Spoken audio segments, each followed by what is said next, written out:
You're one of these jet set activists, aren't you? Yes. Yeah, I'm gonna go to Bali next. Oh, and Panama, yeah. We met in Dublin, and I was really intimidated because, like, I was like, shit, this guy's been around forever. He's gonna destroy me because I'm here with the stuff that you loved the most at the time. And but it was good because you were actually really nice to me as a person, so I learned a lot from meeting you. I'm a very nice person. I don't know where this comes from. This. Yeah. I like the giggle that comes with it. Yeah, that's true. Yeah. No, but like you're basically I kind of see you as the encyclopedia of the animal rights movement because you just know so much because you've also been around a lot. Oh, I don't know. I think you need people like Ronnie Lee and Kim Stallwood for that because Ronnie's been vegan since 72 and Kim since 76, so they know a bit more in that sense. You're 79, no? So 79. 79, yeah. You went vegan the year before I was born. Ah, okay. Well, and I've been waiting for you ever since, I suppose. So smooth. Okay, it's a shame that I can't see you too, but let's get started. So many questions, so little time. Let's try to keep it to about 45 minutes because I think that's a time quite watchable for people. Is that for the first question? It's for part one. We can do one every day, and until we went through all the points. No problem. Yeah, we might have to. I watched your last two videos together, which I found quite interesting. Do you want to tell us what you thought about it? Well, I thought it was quite interesting. I mean, I agreed with lots of points, and I've got questions for you, but I don't know if this is going to be the time. But because you seem to be fallen under the spell of Jake Conroy a little, and so it'd be interesting to see what you make of pressure campaigns, what you think they are, what you think they're going to do, that kind of stuff. I mean, I think Deniz has quite a few questions for you and quite a few points, and I'll hold my questions for episode 3 then. Yeah, maybe episode 5, depending on what comes up tonight. Okay. But wasn't that already a question? What do we think about pressure campaigns, etc.? Well, we can start there. No? Take it over. Go ahead. To answer the question of whether pressure campaigns work and if we should do them? Yeah. I would say yes, pressure campaigns are great. At least, I think the way Jake advocates for them, I think to me sounds very reasonable, especially I think in terms of researching the pillars that he speaks about and then the diversity of tactics with a specific target, I think sounds very, very effective. And I think being effective also is important for the long term. I think one of the reasons we burn out is we don't have victories. So I would personally say that pressure campaigns are a great idea. Yeah, it's funny actually. I've talked to the other team members of the Animal Rights Show about that because I know Jake says that his own personality, he needs victories, and there are some groups obviously in the movement that declare victory every few seconds, as it were, because they kind of need that kind of momentum, and I totally understand that. It's really a question of the long-term consequences of things and whether we can. I mean, there was a podcast about 7 years ago which quoted me saying that maybe we could regard everyone who becomes a vegan, and I know that that's going to be problematic within the conversation, but a vegan as a victory. So we could think of it that way, perhaps, because there's a problem with if you're closing things down, it's a question of okay, what happens next, and so this is. One part of the story that Jake often doesn't really tell people, in the sense that you often get a situation where things move on, move around. It's a little bit like moving chess pieces around the board. And so the effectiveness of a victory to close something down, you then have to say, well, what happened after that? Okay, so it's not as simple as just going, "Yay, we closed it down." Because I mean, I've done pressure campaigns. I'm in favour of them.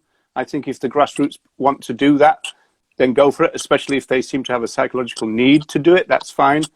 But I think we ought to be a bit modest about their effectiveness and what they're going to do overall. Can I add? I very much agree with that. And by the way, I also want to stress that I've been a vegan for 10 years, involved in the movement for only 10 years. I don't have half the education or the experience you have. So like my standpoint is more off the standpoint of Jim. I'm just rambling and mostly guessing. But I agree with this. And I think one of the things that I came to understand, at least more recently, is that I think if we want animal liberation, and this is why I love that you always mention Tom Reagan, because I think some of the things that Tom Reagan really introduced was not only negative rights, but also exactly positive rights. And this made me really think about what kind of world we want for animals and what kind of world will make animal liberation actually possible. And I think this is why animal liberation cannot really exist in isolation, right? Because as long as there is hierarchy and domination and racism, there will be speciesism. So if we think about the world we want for animals, then I think, honestly, there's no way around anarchism. And so to close down one business, while I think that's also important as a part of the diversity of tactics, I think it must be informed by a general rejection of hierarchy and domination in general. No, I'm not going to disagree with any of that. In line with the talks that we had with Deniz in the last few weeks, why do you say that it's a victory when someone goes vegan? Obviously, I agree with that, but also I used to focus only on that and now I get that I was wrong.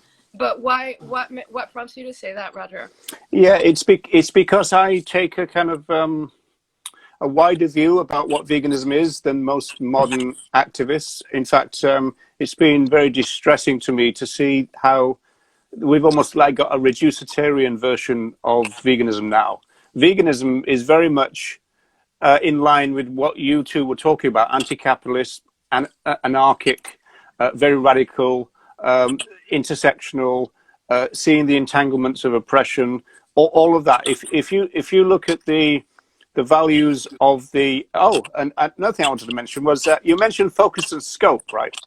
Well, the first example of focus and scope that I know came from 1951 by Leslie Cross. He was one of the founders of the vegan social movement, and he talked about the broad aims of the vegan movement, and he said that the focus was our relationships with other animals, but he said that the second broad aspect was what it would do for humanity.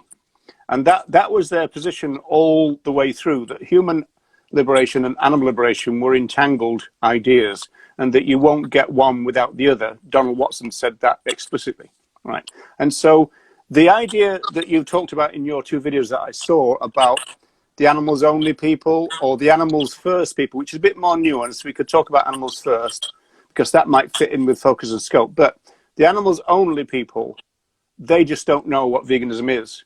And it's unfortunate, really, because, I mean, a lot of them get their prompts from people like AV, who just lie to people about what veganism is. And AV get their scope from, or their kind of definition of veganism from Gary Yourofsky. And Gary, I mean, you know, here's some news for everybody, folks. Gary Yourofsky didn't have a great understanding of what veganism is. And it's unfortunate that he had this kind of animals only, animals first kind of reducitarian view of veganism. Veganism is a much more radical liberationist idea than that. And it's unfortunate that that aspect of it, which was embedded into what the founders of our movement thought, that's been lost. We're now getting a lot of moderate people coming in. They think being militant means standing in the street or holding a laptop, for example. Well, okay, you know, anybody can stand in the street holding a laptop, right? But the point is, we seem to have lost a lot of our original values, whether it's about militancy, radicalism, and about the scope of veganism. Veganism is a very big and rather beautiful idea, and it's about, well, you can sum veganism up as justice for all. It's a justice for all philosophy, So it encompasses everything. And they thought of it in that way. In fact, Leslie Cross called veganism a principle. He said you can apply the principle of veganism anywhere. And so that means that human liberation, anti-exploitation, whatever you like, all the things that you talk about, for them was incorporated by veganism. Now, everyone's got this reduced version of veganism, including, by the way, the Vegan Society, which is all very unfortunate. The Vegan Society definition that everybody knows comes from 1979 through to 1988. It's a weak, moderate version of some of the ideas of the founders, which, I mean, I've got a couple here I could just tell you. Leslie Cross, 1954, talked about the surge of freedom. And he said, this is the opening line. This is an attempt to state in simple terms what veganism is and why and how it came into existence, and to suggest what it could mean for mankind. So that was his first sentence about what veganism was. Donald Watson said, this is 1945, he says, the object of the Vegan Society is to oppose the exploitation of sentient life, whether it is profitable to do so or not. Eva Batt said in 1964, veganism is one thing and one thing only, a way of living which avoids the exploitation of humans, other animals, and even the soil. And finally, Kath Clements in 1995 said, veganism is about having a consistent approach to human rights and animal rights, ecology, and world food problems. Now, if you listen to any of the new groups in the movement, you'd get none of that, because they don't really know what veganism is, or what it was, or what it should be, in my view. Sorry about the rant.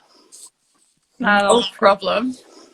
Roger, I have a question, and I don't even know how to formulate this, because so I started to become sort of skeptical of veganism as a practice, as a way of life, as being part of animal liberation, because I'm starting to have this impression that it's creating a false idea of how capitalism works.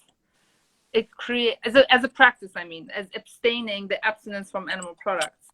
Like this false idea of how capitalism works, I think it creates this sort of righteous in-group that separates itself from the masses, actually the masses that we should be a part of.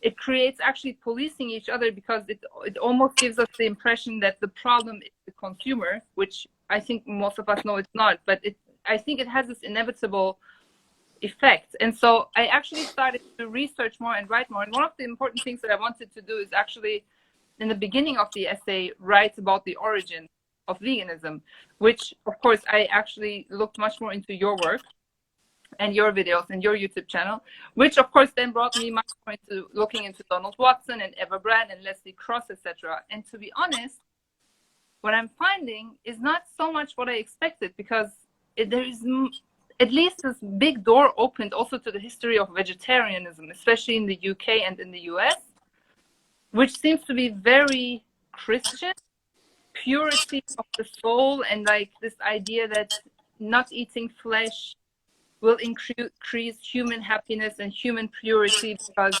eating violent flesh is bad for our health and our spirit, etc.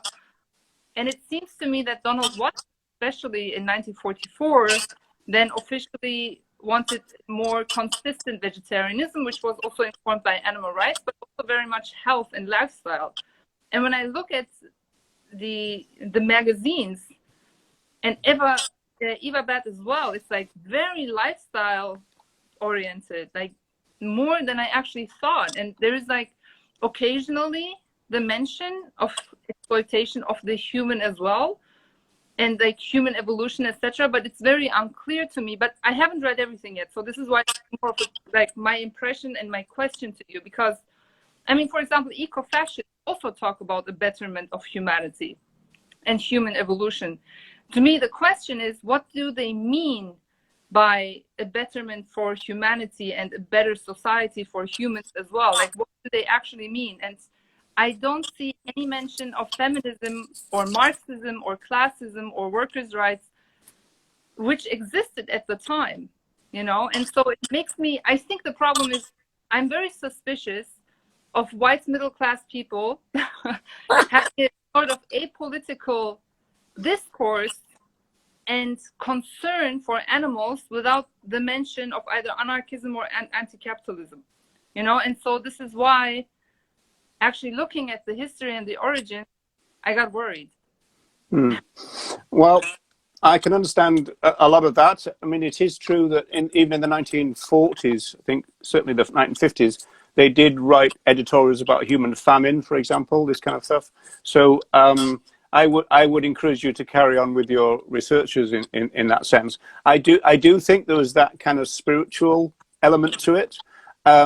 Although I think it was much stronger in the United States when they went into things like ahimsa and the idea of reverence for life and this kind of stuff, which was absent in the British version. And also, we should make clear that we're talking about the origins of the social movement, the vegan social movement. So it's not as though people before weren't on a plant-based diet or even got together in those terms. But in terms of something called veganism, which actually was named in 1944, that's when it originated. Yeah. But I do agree there is some of that. Leslie Cross, though, said that veganism was not so much welfare, it was liberation. And he saw it as liberation across the board.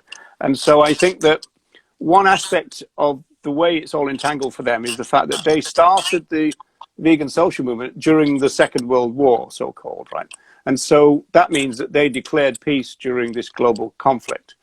And so they saw it. They were trying to analyze why we as humanity had become so violent. Now, we can argue about whether in the 1940s humanity was more violent than before, but I think one clue to that, for our point of view, is the fact that here we're dealing with people who had lived through the First World War. They'd experienced the Second World War. Watson said that he was shattered by it. A lot of his vegetarian friends, for example, were killed during the Second World War. Then they started to find out things like concentration camps and hydrogen bombs. This was a real shock to their system, because it wasn't history for them. It was lived reality, day-to-day lived reality, coming through on their radio and all that kind of stuff. And so I think to them, they thought, what the hell has gone wrong with humanity? We need to sort ourselves out, and we need to get onto some kind of more higher plane. Now, whether we're going to be comfortable with the idea of lower, higher barbarity, you know, all that kind of stuff, that might be an issue.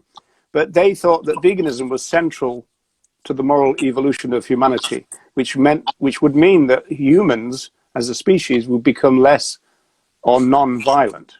And they actually wrote about that. They wrote about what a vegan society would look like. It would be non-violent. So in that sense, you mentioned feminism. I mean, there was first wave feminism then, but there certainly wasn't second wave. That didn't come until the 60s. So there was that. But I mean, so they didn't talk about that. They didn't actually talk about Marx, as far as I know. And obviously Marxism was around at the time. Although there was an offshoot from the vegan society called Movement for Compassionate Living, and they were much more anarchic. They talked about the abolition of money. They talked about how society could be based on trees and tree-based autonomous villages, which would cooperate and barter with each other and all that kind of stuff. So that sounds a bit primitivist. I'm not quite sure whether that really would be where they would go. Movement for Compassionate Living still exists. And their founder, Kathleen Janaway, there's still quite a lot of her writings in their website. So that can be found. But overall, I would say that compared with today, the vision of the founders of our movement was huge compared with this kind of single issue, single idea, animals only type veganism, which is now become very prevalent. And there's lots of groups who are just, as I said, they're actually misleading their own members by telling them that veganism means this, when it never did. It certainly never did in my generation. And so veganism was political. And as Steve Best says, and Gary Franz-Jones says this, that veganism was part of a left-leaning movement. It's a left-leaning thing. As Patrice Jones says, veganism is part of the idea that we're looking at marginalized communities. and that the mainstream is not the majority. The mainstream of actual people in the world are all the marginalized populations around the world. Now, I think the founders of our movement would be completely in line with all that, personally. I mean, I think I could echo a lot of the people who hopefully will end up watching this video, go like, that's great. And I'm sure many people agree. However, that's, you know, like that's not really accessible to most people nowadays who are stuck in jobs that they can't get out of because what do they do and stuff like that. And, you know, do you think that's part of why the version got watered down today? And how do we radicalize people who are in fear of losing what they have, you know? That's actually a big question, and part of why veganism is more moderate now than it was is why most social movements become more moderate than it started, which is you get a lot of people coming in to a movement which don't necessarily have the core values of the founders, and so then you get a kind of battle of ideas, as Tom Reagan would call it, right? And so you've got a lot of right-wing people coming into the movement now. You've got a lot of people who reckon that they're apolitical, that veganism has got nothing to do with human animals and this kind of stuff. And this is clashing with the original values. And of course, those who hold the original values, like myself, we're getting old now. And a lot of people in my generation just don't want to fight with all these young people who won't listen to anything they fucking say, right? I mean, that, you know, because they say, well, look, you know, that's not veganism. Oh, we're going to decide what veganism is. I mean, you mentioned Marxism. I always make the point. You don't enter the Marxist movement and go, oh, I don't give a shit what this Karl Marx said. I'm going to decide what Marxism means, right? You don't do that with a social movement. You just don't. I mean, it's just outrageous.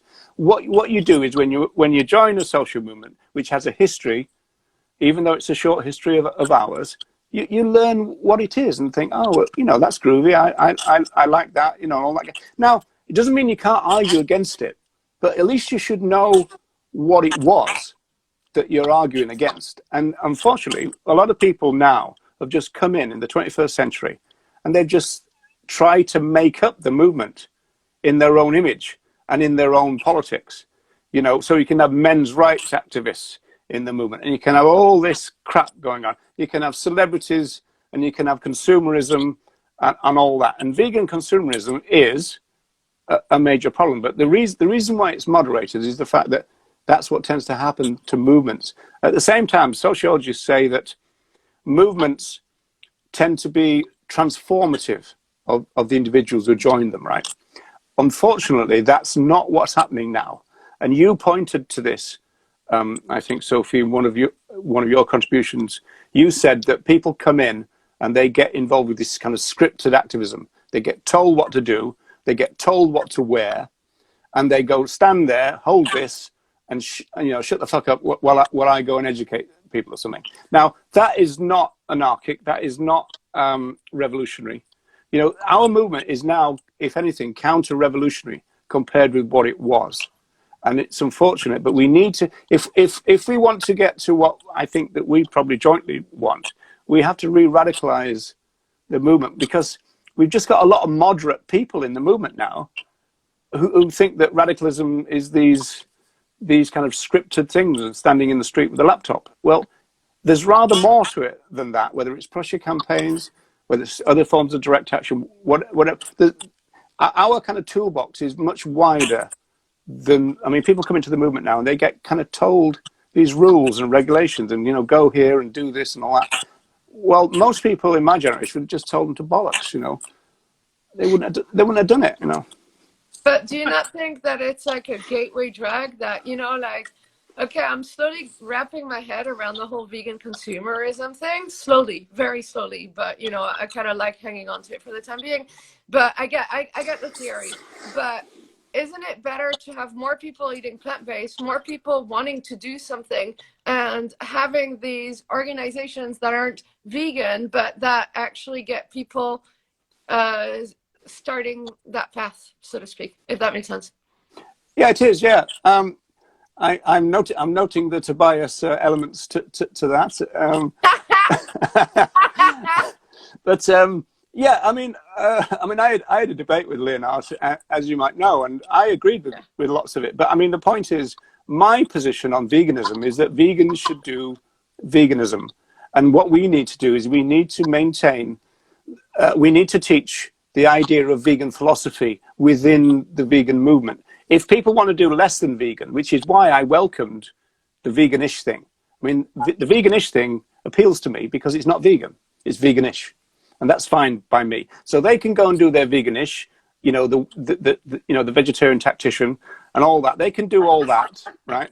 But it's not vegan, and that's fine, so long as they say this is not vegan. What you've got, unfortunately, with people like AV is that they're not doing that. They're actually saying this reduced version of veganism is veganism, and that is not true. So in that sense, Leonard is actually more honest by saying veganish than Paul Bashir.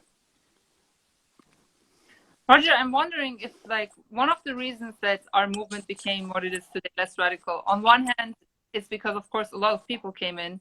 But on the other hand, for example, the environmental movement, I think, was able to have a separation between climate justice and zero waste, the zero waste movement, right? And I feel like the zero waste movement, for example, also will draw a lot of apolitical people because of this notion that you can do something for the world without having to be political or anything like that. And I'm wondering if veganism with an emphasis on lifestyle will inevitably draw in people who have no interest in a political understanding of the world and are happy to be involved in a cause that is, in their minds, just the way of living a new lifestyle that today on top of it is trendy. Yeah, well, quite possibly. But the thing is that those people have not embraced the philosophy of veganism. There's something else. So, I mean, obviously, we've got that difficult divide between vegans and plant-based eaters, that kind of stuff. But that divide is also really real in the sense that there's quite a lot of people who are on plant-based diets, and that's about as far as they take it. They might even then kind of look into things like animal testing, and they use cruelty-free cosmetics and all that kind of stuff. But that's still not really embracing the total philosophy of veganism, which, as I said, embraces the exploitation of sentient beings across the board. It wasn't limited. We've limited it now for a variety of political reasons. And so the ironic thing about your comment, of course, is that when people say they're apolitical, that in itself is a political position. Of course, yeah. I guess apolitical engagement, you know, in the sense of like... Yeah, well, also another strand to it, of course, is you do have, and we've always had this, you've always had a few people who are quite, they don't like humans in the movement. And, you know, so there is that. And they, I think it's a comment you might have made, Sophie, one of your things about being able to separate the person from the act and this kind of stuff. And often they can't. Because, I mean, people go, oh, you know, humans are scum and all this kind of stuff. And whenever I see that, I say, what, even the vegans kind of thing. So, you know, because some people just get into that terrible mindset that we're the scum of the earth, we're a parasite species, which, you know, people like Freud actually believe that kind of stuff, right? And so, and it's easy to believe that because, I mean, look at what we're doing. I mean, we're going right to the edge of extinction here, and we don't give a shit. And I was on the radio a few days ago, and I said that the COVID thing is maybe a bit more pessimistic because all I see is people wanting to get back to normal. Yeah. Well, one of the VIP slogans is normal is violent. And, you know, we don't want to get back to normal. It was normal that caused this problem. And the idea that we can start going back to flying all over the world, not only is that going to crap up the environment again, it's also going to spread pandemics about, because some experts saying that COVID-19 is just the first of a line of them, right? So we've got some serious, I mean, humanity I'm talking about. We, humanity, have got some serious shit to sort out. And as usual, when you think about rogue elephants, rogue foxes, and other issues, it all comes down to something that we've done. Human beings are crapping all over the world. We've got to stop that. Otherwise, we're never going to, in Jake's terms, we're never going to win anything. We're not even going to be able to survive. Never mind win anything. But Roger, I feel like this is like about like that we want to go back to normal, of course, which was like a norm that's not exactly desirable. But like if I fly, what I buy, what I do not buy, and so on, is it really relevant in a world in which most of the consumer choices are actually violently imposed on us? Like, is the problem that I fly to another country, or is the problem the whole system and the way it operates? Yeah, we've got to have a systemic analysis of everything. And that's what I mean by the fact that it used to be the case that you think, well, you join the animal rights movement and you become critical thinkers. Now, yeah, I know, yeah, have a good laugh at that now. But you see, the point is, it used to be the case. I always give this anecdote that when I joined the Hunt Saboteurs, you would get to know all these other issues. But before long, we'd be going on a SAB 3 times a week. We'd be going on a demo or a raid at the weekend. Then you'd be on a Reclaim the Night march in the midweek. And then you'd be on a Rock Against Racism gig. Everything was just part and parcel in those days. It wasn't even controversial. Nobody would say, oh, well, the animals come first and all this kind of stuff. That's new. That's a new thing, really. And so we do have a kind of problem in the movement, which extends to larger society. People are not as radical as they were, you know, and whether it's based, I mean, I'm a sociologist as yourself, Deniz, but the point is, we used to be able to say things like, a generation ago, people used to say, what are you? And their answer would be, I'm working class, right? People don't answer questions like that anymore. No. They think much more individualistic. So neoliberalism has got a lot to do with this. You've got the consumerism stuff, all the stuff that the Frankfurt School looked at. You know, all the thing about we can buy our way to veganism. Well, you're going to have to think very carefully about that proposition, that we can buy our way to veganism. And what about like the notion that, for example, one of the things, there are 2 things that, for example, that I struggle to understand in some ways. Like, on one hand, if veganism is a philosophy, then why do we not call the people who hold the philosophy vegans if they occasionally eat animal products?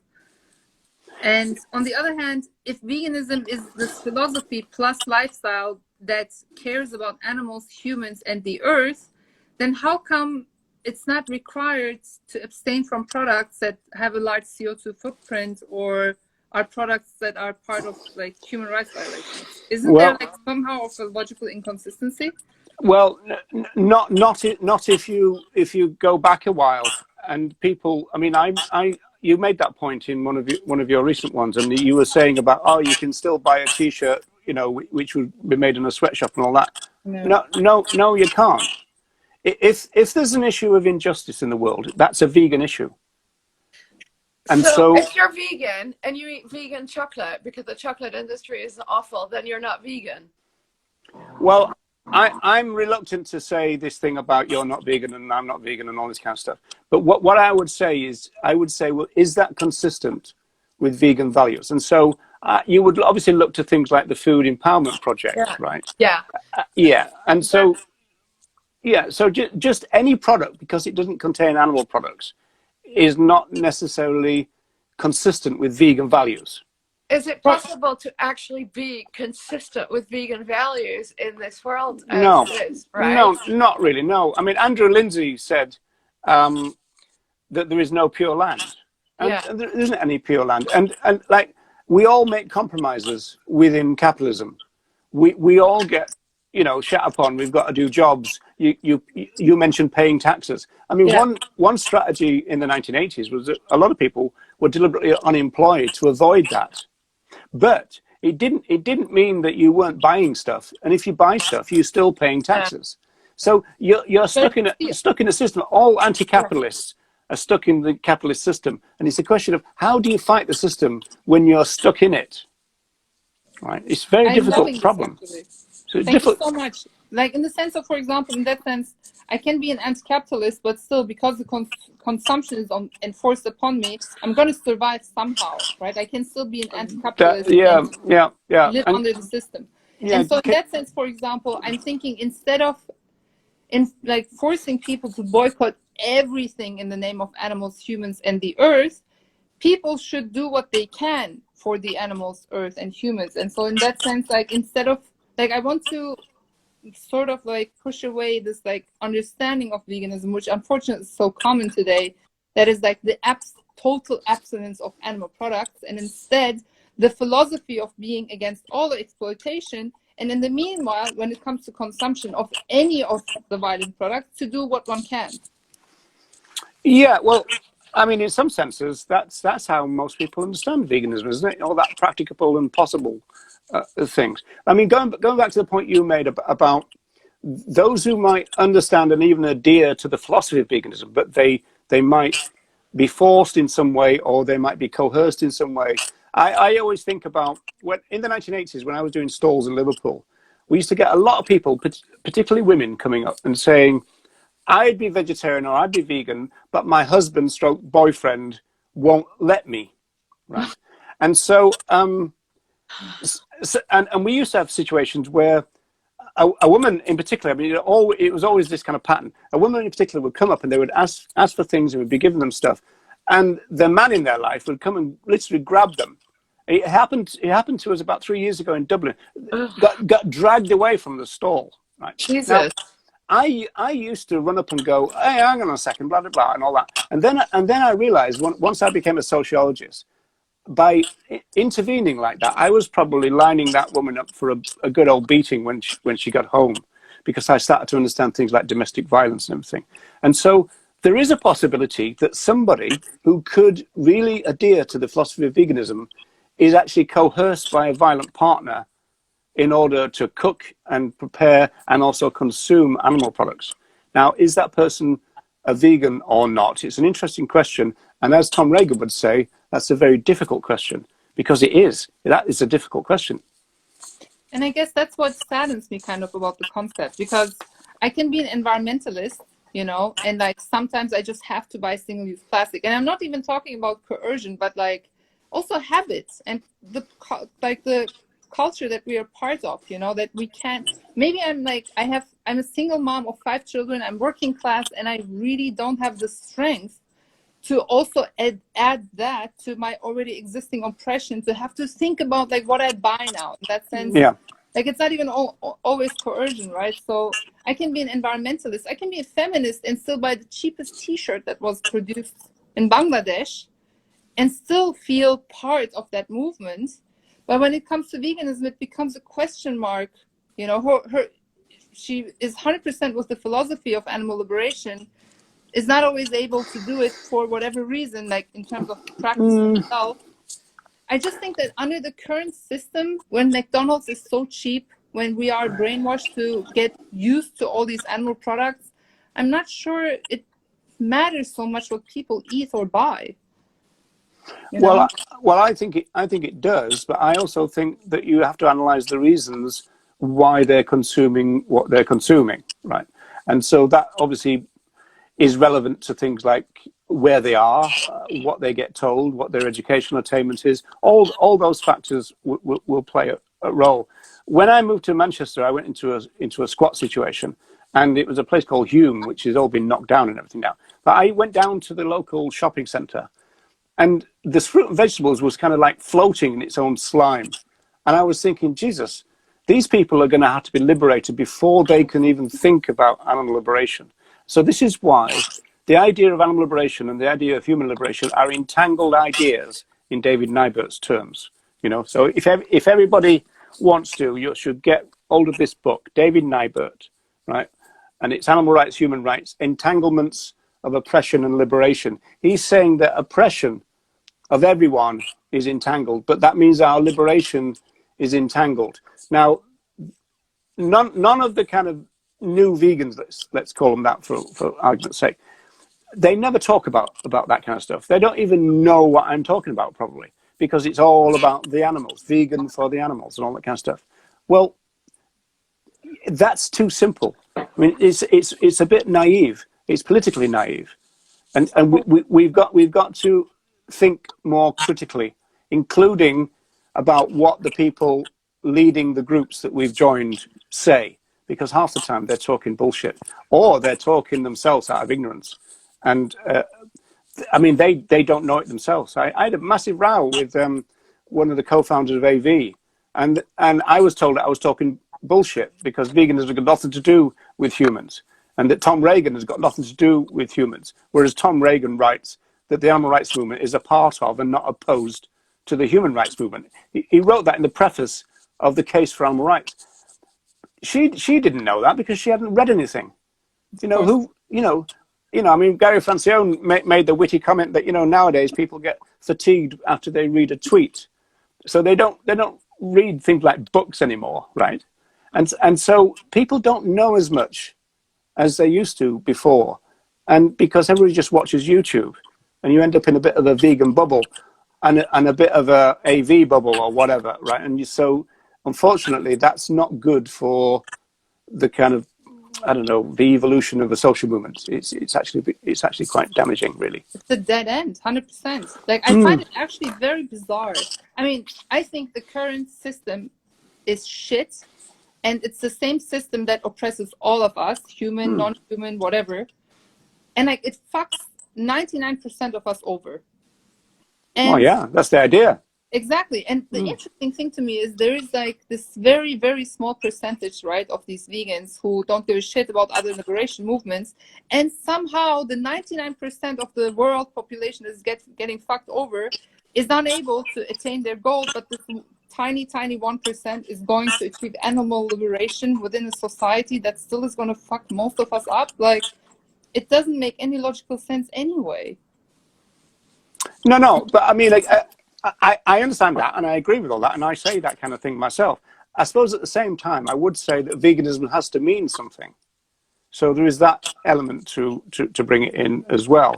But I mean, I'm kind of very sympathetic to what you've said so far, and I was finding myself agreeing with most of the stuff. I mean, I'm not quite sure if I'm on the same page about supply and demand that you're talking about, and I don't believe that Jake's thing about subsidies is accurate, because capitalism will not keep bailing out the animal exploiters. Let's use that phrase.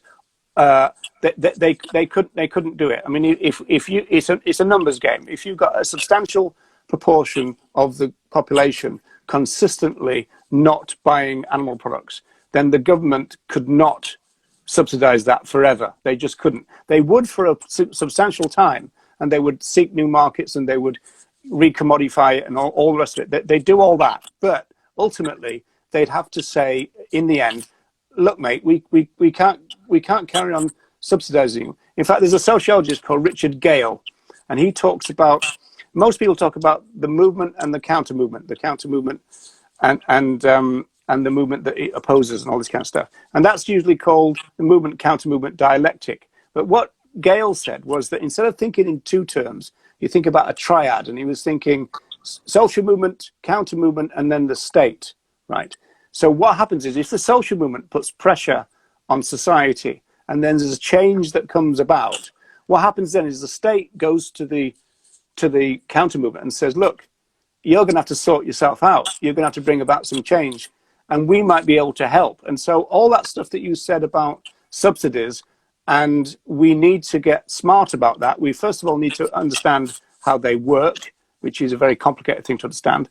But then we need to put pressure on changing subsidies. But there are some people doing that. I mean, Declan Bowens in Ireland been talking about subsidies for years. Harold Brown in the States, he's been talking about subsidies for years. So that kind of process is ongoing, but it's not very prominent in the movement, and it could do with being highlighted more. Yeah, absolutely. We're slowly, I'm refraining from asking more questions just because we're slowly reaching the top of the hour, and I think we should just organize another one. We should. I think like half the stuff I wanted to ask and talk about, like, haven't come up yet. And I'm pretty sure Deniz is in the same situation as well. Yeah, but at the same time, like really, first of all, Sophie, thank you so much for organizing this. This was really cool. Roger, I cannot thank you enough, because I mean, I've been changing my mind about these things recently, and like it's a mess in my head, really. It's an absolute mess, and like I'm trying to put it on paper really for personal reasons, just to kind of understand myself better, how I came to this point and what next phase I'm entering. And I think this is why, for me personally, to speak to you about these things is extremely enlightening. So I'm really grateful. Well, all I'd say about that is that my head is a bit messy too, so don't expect, you know, straight down the line. You'll have to go to Gary Francione if you want the answer, you know. But No. but Is there such a thing as the answer? Definitely an answer is good. well, I mean, ironically, going back to the pioneers, they actually thought the answer was veganism. Isn't that an animal's first position? No, because they had the wide, expansive view about veganism, and so they thought that we would liberate ourselves whilst we liberate other animals, and we'd also protect the environment, and all those things that they talked about. They thought that we could do it, but we'd have to do it all at once. I mean, Watson was explicit about that, and so yes. Watson said other movements are lesser. Yeah, well, I know. I said in one of my things that was quite an arrogant thing to say. But I think, and I mean, Leslie Cross said something similar. I think what they were saying is there's no other movement as wide in its scope as veganism. Now, whether that's arrogant or whether that's accurate is an interesting debating point, because if it is true that veganism is a principle that kind of covers everything, and that in a vegan world there wouldn't be rape and domestic violence, and there wouldn't be capitalist exploitation, and there wouldn't be those things in a vegan world which was filled with vegan values, which is based on justice. Now, if that was true, we would actually have, I mean, the problem with this is that once I start talking like this, I've got this bell going on my head going, utopia, utopia, utopia, right? Because it sounds like that. But then what's wrong with the utopian vision? I mean, we all want a non-violent world. That's the utopian vision, right?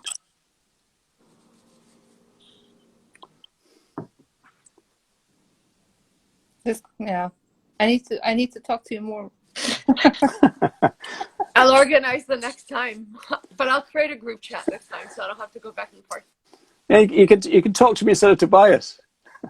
No. Uh-oh. Might happen. You never know. I've got a show tomorrow, so I'm not available tomorrow. But you'll have to work out when you want to do it, I suppose. Let me know. Yeah.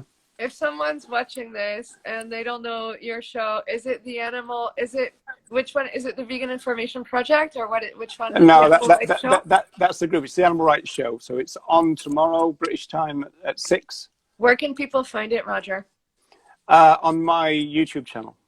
Okay, I'll try to put a link in. I'll put a link in the description for people. Yeah, if you go to the Animal Rights Show Facebook group, there's an event there already. And it's also on Instagram as well. There's an Instagram account and Twitter and that kind of stuff. So good work. Yeah, if people don't know, you can find Roger's content on YouTube, on the Animal Rights Show, and just Google it. There's so much out there. I'm a fan of the Animal Rights Show, by the way, genuinely. Like, I remember the discussions on including the environment, or like about vegans to exclude the environment, and also regarding the Holocaust comparisons and other oppressions. Oh yeah. I have learned a mountain from your show. Really, really great, really great stuff. Yeah, good. It's a good team, and we like to discuss what we call movement issues, and of course that's part of the reflexivity of social movement. You know, we need to be questioning, including we need to question ourselves and question everything that everybody says. I mean, I can see that you're going through that process now, Sophie. You know, but so that's not a bad thing. But it's a question of, you know, what comes out at the other end. You know, that'd be interesting. I mean, it's good. Yeah. Okay. No, it's good to be able to evolve. You know. I mean, Deniz, you've been vegan 10 years. Roger, you've been vegan 42 years. I've been vegan 4.5 years. Like I'm, you know, young. Yeah, The where, confusion never ends. yeah, where have you been? Where have you been? What's the matter with you? I was in the system. They put me in a suit and a Oh, well, bag. Okay, I didn't that's know. right. Well, All right. Thank you both so much for your time, and I'm really looking forward to listening to you both again. Thank okay. you both. Take care. Have a great evening. Bye. Bye.